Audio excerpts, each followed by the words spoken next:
This is KVUE News Daybreak. The city of Austin suing Texas over the new sanctuary city law, what Mayor Steve Adler and other city leaders are saying. And until now, no restrictions. The Central Texas city working to finally limit where sex offenders can live. Plus, another blow to the women's-only screening of Wonder Woman, why an out-of-state attorney is filing a complaint with the city of Austin. Good morning. Thank you for watching KVUE News Weekend Daybreak. I'm Corey Coffin in for Jenny Lee this morning. It is 8 o'clock on Saturday. Let's begin with a check of our weather with Lene Meyer. It's been a cloudy morning, Lene. Cloudy, humid, actually very warm. When you step outside, it's got that kind of muggy, yucky feeling. In fact, it feels like it's going to rain, and it did in some areas of Central Texas just this morning. The Hill Country near Fredericksburg up towards Mason and Llano counties all got a bit of rain as this little bit of energy moved in from the southwest, but it's all but dissipated now. Just some light showers left over. However, later on today, where those showers ended, we could see more form as we get that daytime heating. Lots of moisture in the atmosphere, some energy to work with, and all that is going to lead to rain chances that stick around through the day today. Now, temperatures outside, like I said, on the warm side, we're in the 70s in most areas, the only 60s, 68 degrees out in Mason County. We're expecting still the warm weather. If the kids are out to play today, that's fine. We're going to call for hit and miss scattered showers. 88 degrees, so still a good day to get in the pool. This is one of those days where you probably want to keep the umbrella handy, but also use the sunscreen if you're going out. And remember, if you can hear thunder, you can be struck by lightning. So if you happen to get under one of those thunderstorms, get the kids out of the pool and inside where it's safe. We're going to talk about heavier rain chances on the way too. That's coming up in just a few minutes. We'll check in soon. Lene, thank you. Well, the city of Austin suing the state of Texas, joining other cities, counties, and organizations who believe Senate Bill 4 is unconstitutional. That's the newly signed law requiring all law enforcement to honor ICE detainers. KVUE's Ashley Godot explains why Austin wants to be added as a plaintiff in the lawsuit. The Senate bill at the center of so much conflict. Also the cause of 4 lawsuits, plus an intervention filed Friday by the city of Austin. We want our day in court. Austin Mayor Steve Adler. For far too long, the legislature has been playing political football with the safety of our city. Austin is asking a judge to add the city to the lawsuit filed by San Antonio and a handful of other organizations, including the Workers' Defense Project. Make no mistake about it, when Governor Abbott signed SB 4, he picked a fight with thousands of working families and immigrant families here in the state of Texas.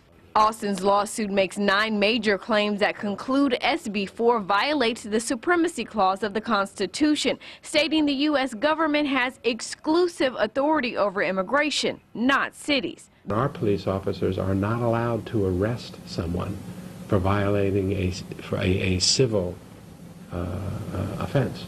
Being in the U.S. undocumented is a civil, not criminal charge, and Adler stands with police chiefs from across the state who say SB 4 threatens public safety by limiting the powers of a chief. He can say to the police officers, there's someone out there that right now who's dangerous, we think might be in the area. We want you to focus on that person and not do anything else other than to try to find this person. But under this law, he wouldn't be able to do that. All right, that was KVUE's Ashley Godot reporting. All of the lawsuits have been filed in either Austin or San Antonio. The Austin city attorney leading in this case says the judges will likely combine all of the suits into one. Mayor Adler is hoping for a ruling before the law goes into effect September 1st. Governor Greg Abbott not making a decision this week on whether to call a special session. Earlier this week, the governor said that he'd decide by Friday, but yesterday his communications director said, quote, stay tuned, enjoy the weekend. Abbott is under pressure to bring lawmakers back to deal with unresolved debates on property taxes and the bathroom bill. Your time is now 8:05 this morning. City leaders in Hutto taking steps to create a law that protects children from sex offenders. City Council recently approved the first reading of an ordinance yesterday that would ban sex offenders from living within 1,000 feet of where children gather. An estimated 50 people move to Hutto every day, and the city's police chief says that some may pick Hutto not for what it has, but rather for what it lacks. There had been some intel gathered from one of our CID detectives who was told by one of the offenders that Hutto was the place to come to because there is not a ordinance. 21 sex offenders currently live in the city. A second reading and the passage of the new ordinance will likely happen June 15th. Former FBI Director James Comey expected to testify on Capitol Hill next week. And this morning, the New York Times is quoting unnamed White House sources as saying President Trump does not plan to invoke executive privilege to try and stop Comey from testifying. Russian President Vladimir Putin is weighing in as well. ABC's David Wright has the very latest. With fired FBI Director James Comey expected to appear on Capitol Hill again next week, the Trump administration is still planning its strategy. White House officials refuse to say definitively whether they'll try and block Comey's testimony by asserting executive privilege, leaving open the possibility of a late intervention.